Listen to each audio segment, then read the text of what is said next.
Hey guys, it is me Flavio and I'm back with another Clash Royale video. And in this video I'm gonna be going over one of my replays with my level 1 account. So I hope you enjoy it. Okay, so this is a battle against a level 7. And as always, since I have a tombstone in the start, I just start off with my tombstone in the center. And now he goes with his witch on the right side. So I place a backward ice wizard on the right. Now he places elite barbs at the bridge, and since he's already spent like 5 plus 6, that's 11 elixir on his elite barbs and the witch, I decide to defend with my giant skeleton in front of the elite barbs so that the bomb takes out the elite barbs as well as the witch for a positive elixir trade. So right here I place my giant skeleton, the elite barbs lock onto the giant skeleton, they kill the giant skeleton, and now the remaining elite barb and the witches get taken out by the giant skeleton. So since now I know that I am up on elixir, I decide to go with an Inferno Dragon Goblin Barrel push on the right side. And he defends with a Valk in front of the Ice Wizard, a Bomber, and some Spear Goblins. But still the Goblin Barrel does some damage to the tower. The Inferno Dragon does not do any damage, and the Bomber ends up taking out the Skeleton Army as well as the Ice Wizard. And now he's going to counter push with his Hog and Bomber. So at this point I decide to place a Tombstone in the center to pull the Hog towards the center, and the Bomber, I wait for the Bomber to lock onto the Tombstone.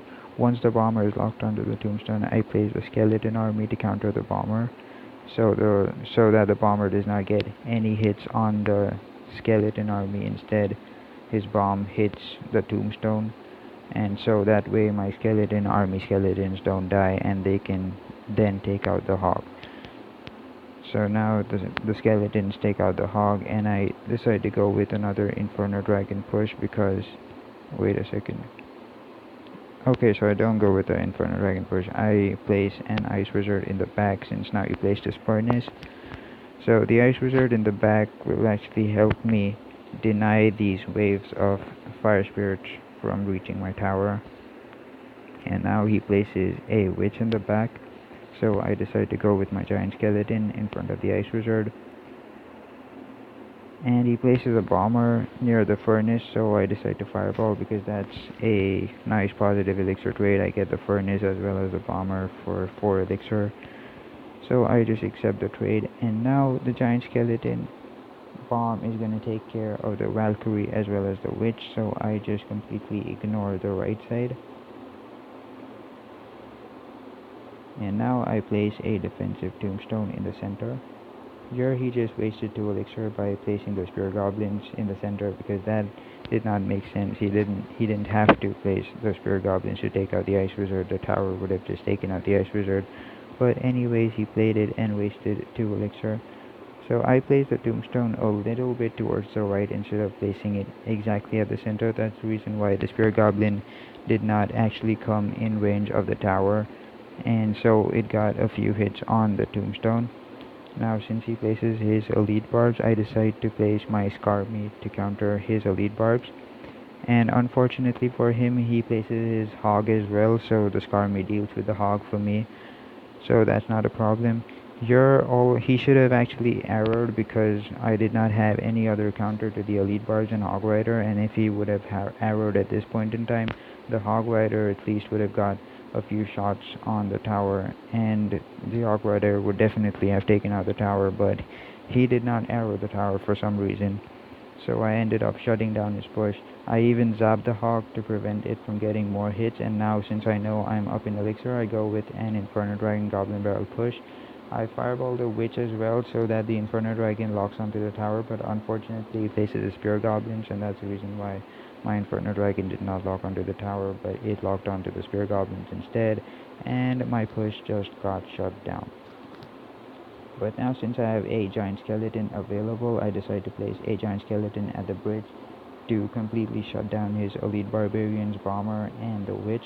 I also place a tombstone in the center to kind of slow down his elite barbarians so that they get hit by the bomb. If I wouldn't have placed this tombstone, then the elite barbarians would not have been in the range of the bomb, and they would have just destroyed my tower. So that's the reason why the tombstone placement was important.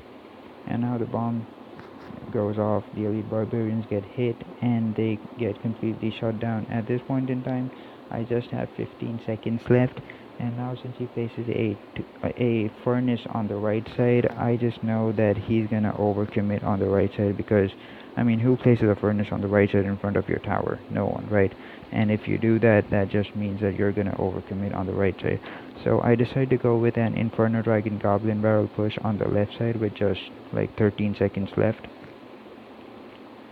And right here he has like 5 elixir because he just placed his witch, but now he decides to place his hog. He goes completely aggressive, which he shouldn't have done, because he should have just defended against my Inferno Dragon Goblin Barrel push, but instead he goes aggressive, and I defend against this hog with my skeleton army and zap. So the zap was just for safety. Maybe I did not even need the zap, because the hog was just gonna get taken out with the skeleton army. But to be safe, I just zapped right here, because I couldn't take any risks. And now the Inferno Dragon locks onto the tower. His bomber manages to take out the Goblin Barrel, but the Inferno Dragon just locked onto the tower. Now he places some Spear Goblins to do more damage to the Inferno Dragon, but unfortunately the tower goes down and he loses the match. So as you can see, that overcommitment in the end right there just cost him the game. If he wouldn't have overcommitted, if he would have just, I mean, he could have just cycled with his arrows and taken down my tower, because my tower was at 200 health and his arrows did like 81 health, so he just had to hit my tower like 3 times with his arrows, and that would be game for me. But he just decided to go aggressive in the end, and that was his mistake. That was his biggest mistake in the game, because I was definitely losing till the last second, but he just completely threw away the game. So yeah, I guess that's gonna be it for this video. Hope you learned a little something from my replay, and see you guys in the next video. Thanks for watching.